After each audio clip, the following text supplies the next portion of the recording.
एक समय की बात है। परीपुर नाम का एक बहुत ही सुंदर और हरा भरा गांव था। वहां पीकू नाम का एक समझदार और नटखट खरगोश रहता था।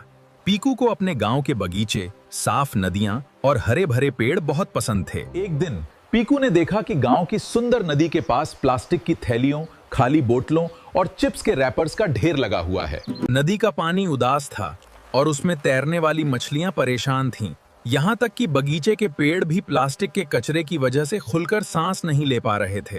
पीकू को बहुत दुख हुआ। उसने अपनी समझदार दादी माँ से पूछा, दादी, हमारा सुंदर गांव ऐसा क्यों हो गया है? धरती माँ इतनी उदास क्यों है? दादी, हमारा सुंदर गांव ऐसा क्यों हो गया है? धरती माँ इतनी उदास क्यों है? दादी माँ ने पीकू के सिर पर हाथ फेरा और कहा, बेटा पीकू, ये सब प्लास्टिक के ज्यादा इस्तेमाल की वजह से हो रहा है। प्लास्टिक एक ऐसा दानव है जो आसानी से कभी खत्म नहीं होता। ये मिट्टी को खराब करता है और पानी को गंदा।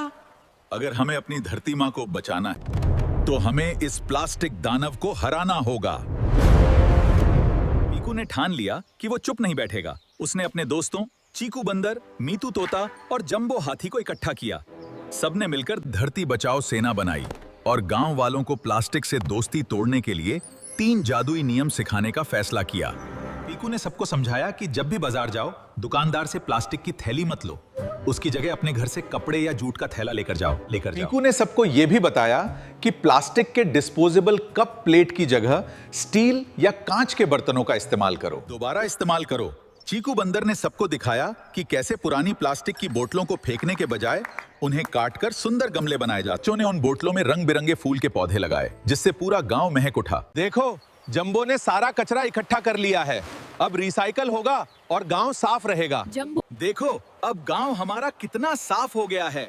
रिसाइकल करने से सब स्वच्छ हो जाता है। जंबो, तुमने कमाल कर दिया। धीरे धीरे पीकू और उसके दोस्तों की मेहनत रंग लाई। गांव के सभी बच्चों और बड़ों ने प्लास्टिक की थैलियों को बाय बाय कह दिया। नदी फिर से साफ हो रहने लगी। रंग बिरंगी तितलियां बगीचे में वापस आ गईं।